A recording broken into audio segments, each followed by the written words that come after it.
Good afternoon. Valerie Milano here, the senior editor of the Hollywood Times and Aspiring Magazine, and I'm so happy to have our guest here.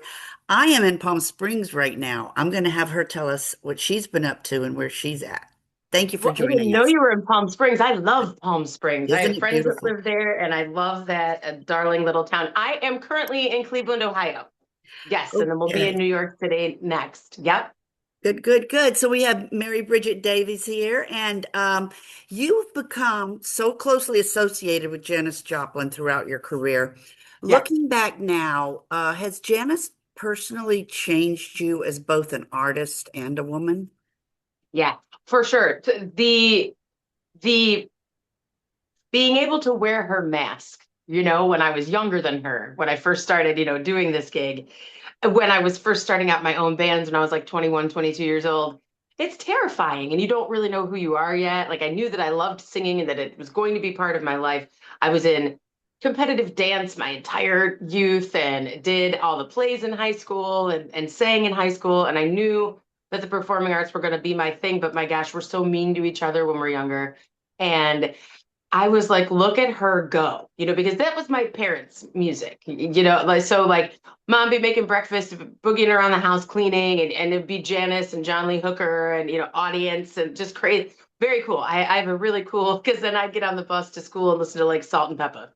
So just to show you how like kind of far away I am from it. But once I started really, instead of just listening to her, going, okay, well, if I want to be a front woman of a band, I got to start checking out like the baddest ones of them all. And so I was looking up, Janice and Hart and stuff like that. And there was just something about Janice that it was so urgent what she had to get out emotionally, not technical accuracy, not do I look pretty while I'm doing this, not any, which made her so much more hypersexual than I think she could have ever imagined because everybody wants that to be that free. And so when I first got to play her, I played her really demure because I was. And my director would be pulling teeth, like, you can go bigger than that. Or I remember he had said to me once, he goes, um, could you not smile when you sing Piece of My Heart? He's like, you know what I mean? And I was like, because I just wanted to, please him because he was the boss. And I was like, oh yeah, no, she wasn't smiling at all. And so she gave me the permission to be more myself. And that always helped. And just over the years, I have curated her voice. That is not my normal singing voice. I have a pretty clean, clear, and I don't know what you call it, blue-eyed soul voice, whatever. But uh that is something that I had a lot of trial and error and very a lot of error. I know I remember singing Try halfway through once in a like dive bar when I was like 22 years old, and I made it through half the song and I just turned around to the band and went like this. I just did the cut off neck motion because I was like I couldn't even talk, like I blew something.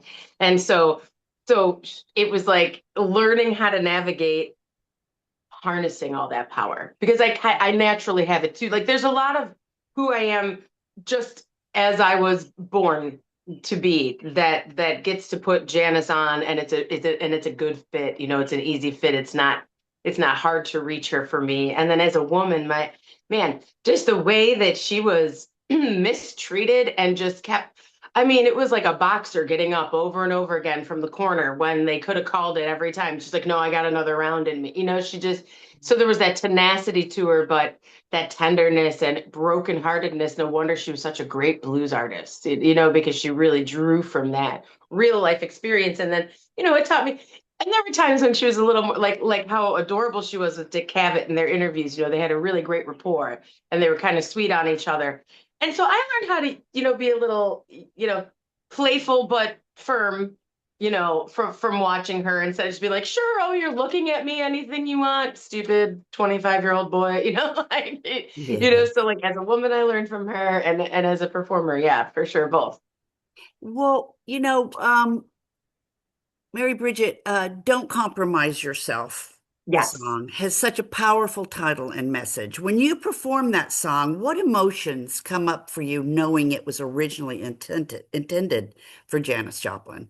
when I first heard it, and it was just a rough cut. I mean, no one had sang it, so it was just Jerry's, lead sheet with the lyrics. And I was reading it, and I was like, "This man was her friend." And then I got really emotional because look, even today, the music industry is a male-dominated industry, and the women are, lonely, and it's a different experience for us than it is for them. And I couldn't imagine her feeling so triumphant, going to Barney's Beanery with the band after recording all day for the Pearl album, and feeling great. And, her then boyfriend and her girlfriend, Peggy Caserta, were supposed to show up and they didn't. And she was kind of half in the bag, and she'd scored, and she was like, "Ah, I don't know." Like, if she had anyone around her, that would not have happened. She had been off of drugs for a while. She was like doing really good, Mhm. as we say, and so it's just, when I read that, I was like, man, she did say it, and it was like, don't compromise yourself. You're all you've got. And then he really kind of expounded upon it, and that's something that makes me sad, because she deserved a lot more. So that's kind of where I come from, Okay. like kind of like a big sister energy when I sing it, because it's not don't compromise, like, it's not witchy and like pointing fingers at, but it's like, don't, like, listen, you are all, at the end of the day, you are all you've got to rely on. That, there's not a shoulder to cry. Maybe you'll get lucky. Maybe you will have a shoulder to cry on for a little while, but that's not forever. It's got to be you. You have to be your biggest strength. Yeah, well, you've portrayed Janice. I only have a couple more questions Oh, on that sure. subject matter. You portrayed Janice on Broadway in London and across the country. Is there still Yeah. something new you discover about her every time you step onto the stage? Yeah. And what's so fun about that is it's just, and I say it, and I don't mean it in a calloused way or casual way at all, but I've had the luxury of surviving, so there are perspectives and there are things that I'm like, yeah, well, this sounds exactly like what a 24-year-old girl would say. But I've seen past it. And so there's a lot more. And plus, just getting to play her so many times. She is a part of me. She is an old friend. I put that costume on and I'm like, "Are you ready, girl? Because it's not just me. Yeah. It's not just me." And so that there's always something new. And actually, a dear friend of mine, who was a stage manager, he's stage managing right now, but he was at Radio City. He came to see me, uh, when we were on Broadway, and he goes, "It's insane how you can always make it look like it's the first time you're doing it." He's like, "It's just," and I'm like, "Well, thanks, because you've seen me do it, like, so it's working. Whatever I found, so, it still seems to be working, so that's great." Yeah, music today moves so fast through social media and streaming. Why do you think the music of Janis Joplin and these legendary women still connects so deeply with audiences decades later? Oh, it's the sincerity. It's the sincerity, and how you can relate to that, because though the output of art and on mainstream records and things like that was so much smaller. It was such a concentrated potion. It's like, now it's like, hey, my 13-year-old neighbor who came and like mowed my lawn last summer is now a SoundCloud artist, and he's playing at whatever. You're like, what? You did you're a child. How did this, and they've got a million followers on Instagram, and you're like, I don't but I would rather go see a live band, but that's how I always was, and then I always will be, because there's no magic, like when people worry about AI taking over. I said, they could in certain way, shape, or form, but never the human experience, and that's what live art is, Yeah. and so I think, because you could sit there with your like 10 albums. That's what I'm saying. Like, it wasn't like a new album was coming out every day from 500 different genres, and you were just downloading them on your phone and just skipping. And if you don't like it after 5 seconds, you're like, like, you didn't give it. People used to sit down and have like album listening parties and be Yeah. like, "We're going to listen to this from the top to bottom. The new Pink Floyd's coming out, and we're going to stand in line outside of the record store in the rain so that we make sure we get a copy." Like, there was so much more reverence around it. And so that is untouchable, and you can't change that. Like, even though the way we consume media is different, just as soon as you start the song, like, there was just so much more intent, I think. I think that's why it's still so prevalent now. Okay, talking about the Women Who Rock You show, it Yeah, celebrates so many iconic female artists. Many yeah. of the women celebrated in this show, Tina Turner, Stevie Nicks, Melissa Etheridge, Alanis Morissette. What was most important to you when creating the emotional thread that connects all of these women together? Just to remind us of our power. Just to remind us that, you know, sure, these were the ones that were making records about it, but we are all these women. We are all some way, shape, or form, like when we do the Alanis stuff or we do Sinead O'Connor or Cranberries or, Chrissy Hine and the Pretenders. There's something for everybody, but the through line is really the power, like the women who rock you. There's nothing, there's not a greater feeling, really, when I think back, if someone tells oh, what's just one of your favorite memories? Being alone in my car with the windows down, just screaming at the top of my lungs, feeling so free. And it didn't matter what age I was.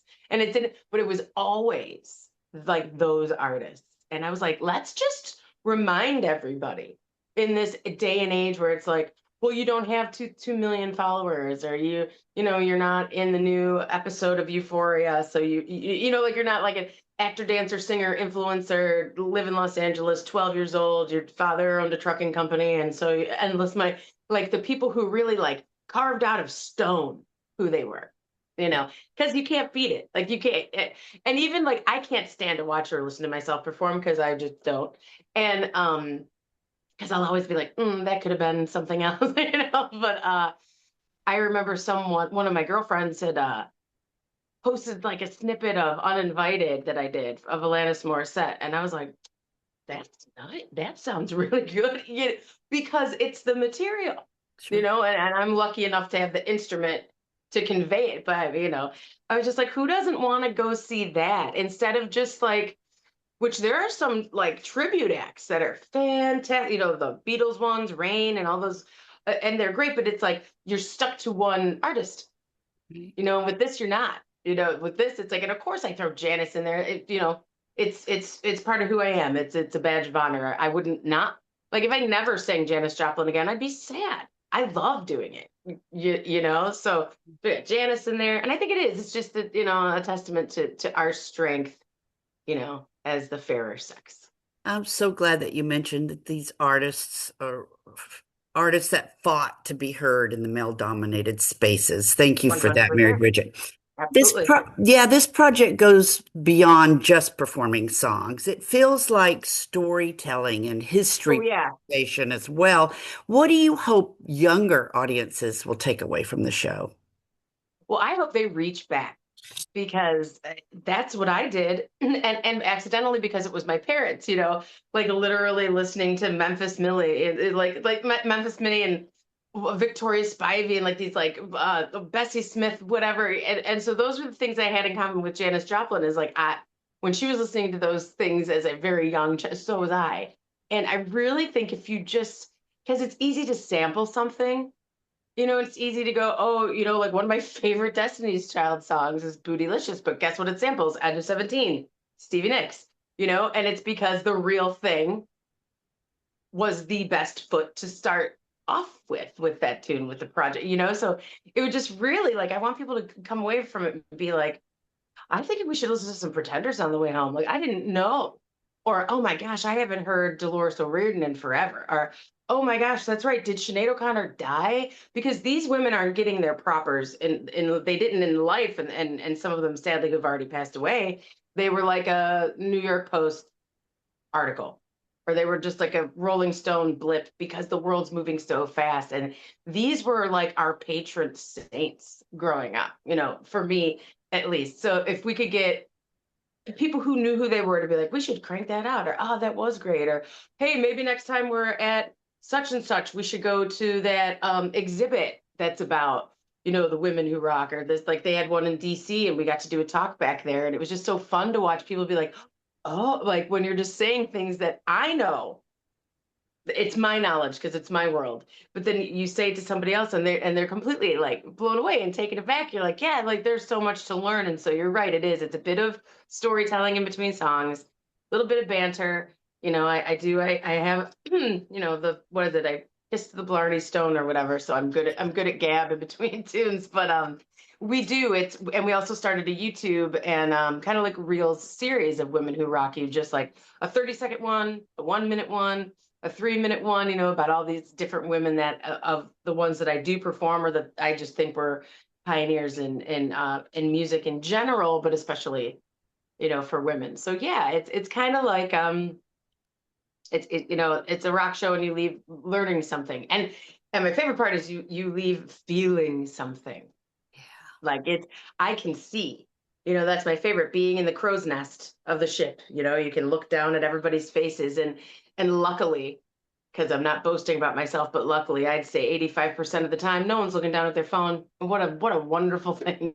If they have it out, it's because they're like trying to take a picture or they're trying to do a really bad video. Because we always know they're always so distorted, but you want to like capture it. I'm like, that's excitement. Like that's good, So yeah.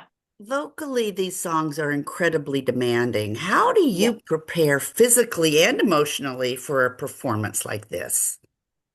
That is something that and I always say this, like when I was born, God kissed me on the forehead and ordained me with this gift. And it's just being able, like like I joke, like, oh, I have high pain tolerance, but emotionally, because each one of these women was coming from a different place. But my gosh, the more life you live and the more you've been in their situations and stuff, the more you can relate to it and you can sink yourself into it.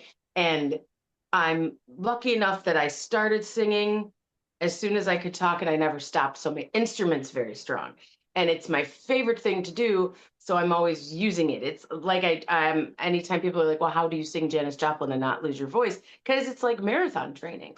It's not, it's athletic. And so that's the way physically I'm able to keep that in check. Cause like, I mean, as far as I can recall, we do everything in the original keys too, just because, and also because the tension in the music, sometimes when you change the key of a tune, like the tension goes away or it doesn't sound as sad as it's supposed to, or it's not as bright as it's supposed to be, so as long as I can keep doing that, I'm gonna. But emotionally, that's where I get to pour in, so it's like I get paid to do a job I love, but I also get to kind of like burn off some of the fog on my heart and pour it into that and give it away.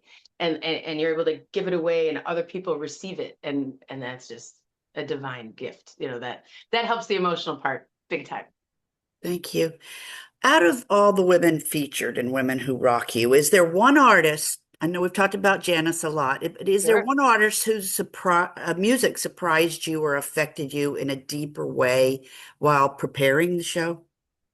When we first, so we have already curated a number of set lists, if you will, kind of to where each one, it's almost like mixtape one, mixtape two. So the different artists are featured and things like that.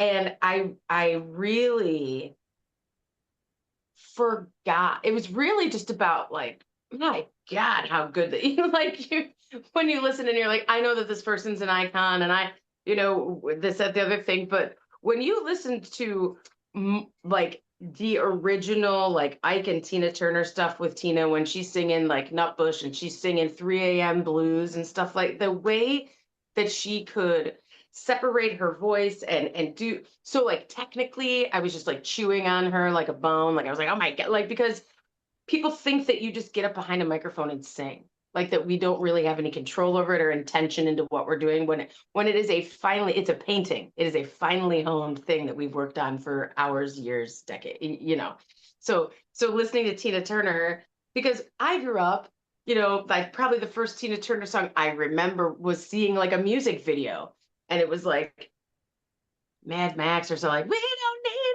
another year, and it's this really big pop anthemic, like over processed, whatever. And so that's the one that I was introduced to, being an MTV kid.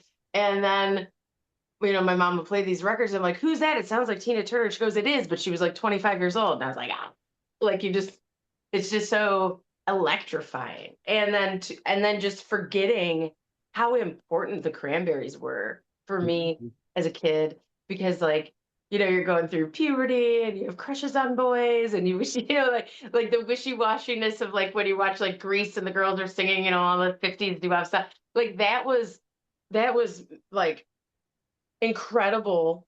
And then just being of Irish heritage and like knowing what was going on in Ireland, and then when she does Zombie, and the troubles were still happening until 1998. It was a war-torn country, and we're just over here just singing along like it's just a song, and it was her life, and it was the like how she was wearing her whole like nationality on her back, and like you just don't think about that stuff when you're younger. So when I got to revisit it, I'm like, this is so much more impactful than I even thought it was in the first place when I was thoroughly mind blown. So yeah, that those two where I was like, man, just too it's too good. So the June 22nd launch also Hmm. honors legendary songwriter Jerry Ragovoy. Yeah. What does his music mean to you personally as a performer? Jerry Ragovoy had an incredible niche way of writing soul ballads. He was an incredible lyricist. He constructed beautiful compositions, and I mean, he wrote "Times on My Side" for the Rolling Stones, but he did it under a pen name, and he wrote "Piece of My Heart" for Irma Franklin, Aretha's sister, and he had a few different like Garnett Mims was this solo artist that he had. The Mad Lads were the first ones that did Cry Baby, and he wrote for Black artists. And Janis loved and adored Black artists, and somewhere along the line, when they came together, he started cranking out "Try Just a Little Bit Harder" or "Get It While You Can," and all these things that Janis was able to execute as a white artist, because she never, and she would always give it away and be like, no, these are the artists you should be listening to. Like, I'm glad I'm on this TV show or whatever, but these are the things you should be doing, kids. Like, it's not about me. Like, let's give credit where credit's due. And he was a songwriting duo with Bert Burns, and they just fit it. And he wrote a lot for Dionne Warwick as well. And who was one of my favorite. Talk about being a little kid, like in my bedroom, listening to songs that were like way ahead of me emotionally. Her song "All the Time," and it was like, "To Think I've Had It All the Time" is a song about like relying. I was like, I wonder if Jerry wrote that, because it's just in his vein. Is like very relatable content, but so soulful and so intentional. And so, having been able to record some of the things that he never got to have any of his artists record on that album, the "Don't Compromise Yourself" reimagined songs of Jerry Ragovoy, was an honor. And now that he was just inducted into the Songwriters Hall of Fame, we're going to do a little like side note of Women Who Rock You, and spotlight him, because it's that important. He was an incredible songwriter. The show is also being developed into a digital media and storytelling brand. What excites you the most about bringing these stories to audiences but beyond the live stage? Yeah, well, I hope, like, obviously everyone's like, what's your 1 month, 6 month, year goal, whatever. But I would love to be able to be that person, when people are like, well, let's tune in because there's a new episode of, Women Who Rock You, and learn about something, to where it's like something important, and kind of almost analog, even though this is a digital world, but maybe even to be able to come to things, like we were talking about, like NAM or like different awards, or do something, or like be able to interview some of these people and these artists that are still touring, and be like, tell the children everything, because I mean it. A lot of people, if they're celebrities first, and then they get kind of like an MC gig, and they're just sort of reading a cue card, and they're doing their job, but it's not here. I would die. I would die to be able to be in the same room with half of these people and just be like, so how did you do that? What was going on when that happened? I think if there was ever an evolution to that, that'd be incredible. I got to MC. Oh no, what was it? Yeah, no, I got to DJ on one of the LA rock channels when I was doing a night with Janis Joplin at Pasadena Playhouse, and they let me have an hour, and I got to curate my own set list, and I talked about it, and people were, because I did like Ohio, like I went to Kent State, I put some of that in there, and people were like, people really just don't understand the, the social and political impact of what happened that day, and that's, I'm like, I know. like let's talk about it. Like it's history, and it's American history, rock and roll, a lot of it, and I think that it should be nourished and nurtured and brought back up. And I love it. I love it. Thank you. Finally, I know you're so busy and I'm sorry I'm taking up so much of your I love time, it. but No, this is what I yeah, like to talk about.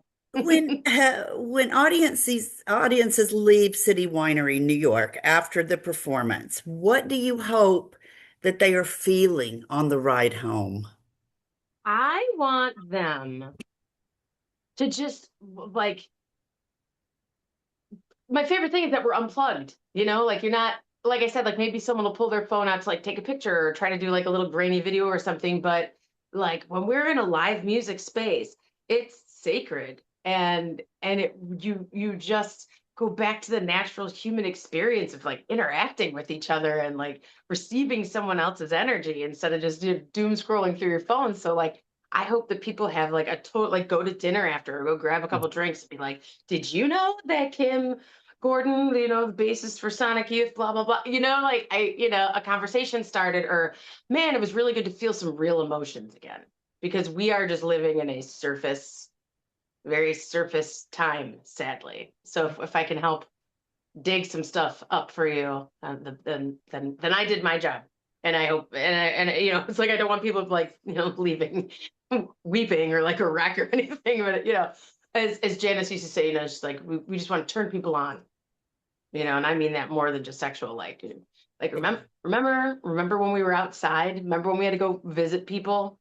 Remember when we like went downtown to see a show together instead of just like streaming it from our couch and like rotting away in our houses and stuff? Like kind of like a post-pandemic return to humanity, because we had to do it, but now it's convenient, and then that really is unfortunately taking quite the legs out from underneath, live performance. So if people can get talking and be like, oh, well, when's the next one? Or, oh, we got to tell so and so that she'll be in Maine because, yeah, like when I used to play on the road, we would say we'd play in Kansas City on Friday.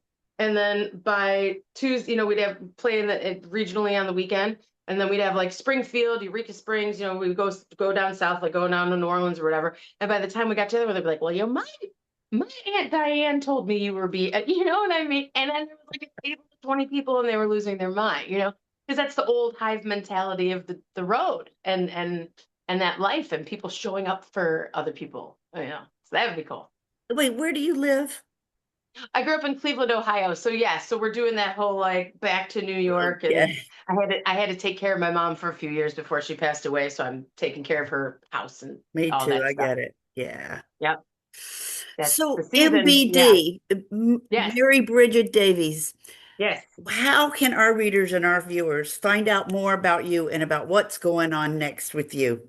Oh, sure. All Social the socials. media or website or what? Yeah, sure. Mary Bridget Davies on all the things. And it's the full Mary Bridget Davies. I think I wanna lie and be like, I think that some of them are Mary B. Davies, but they're all blue check certified. So if you land on that, it's me, Okay. which is which is a relief. But yeah, and I will shout it from the rooftops, and that's my favorite thing. And then we're continuing, we've done about 15 of our web series that are all on my Instagram and other social medias as well. So if you wanted to go back and do a little homework before you came to the show, yeah, you could do that too. All right. Yay. Well, thank you so much for taking the time with the Hollywood Times dot today, Thank you for having me. aspiringmagazine.com. And our Right. YouTube channel is the Hollywood Times Official. And I can't tell you how great it is to be able to meet you and hopefully meet you in person one day. And I Yes, know we're going to have one of our writers out there at the show and or I two. love it. And I'm so excited. And yeah, more to come from you, Yes, right? that's Okay. right. Let's go. Let's keep it rolling. It's summertime. Let's go make loud noises for people in nice weather. That's my I favorite thing. love it. Thank you so much, Mary, Thank Mary you. Bridget. Have a great rest of your day. Thank you, you too. Thanks.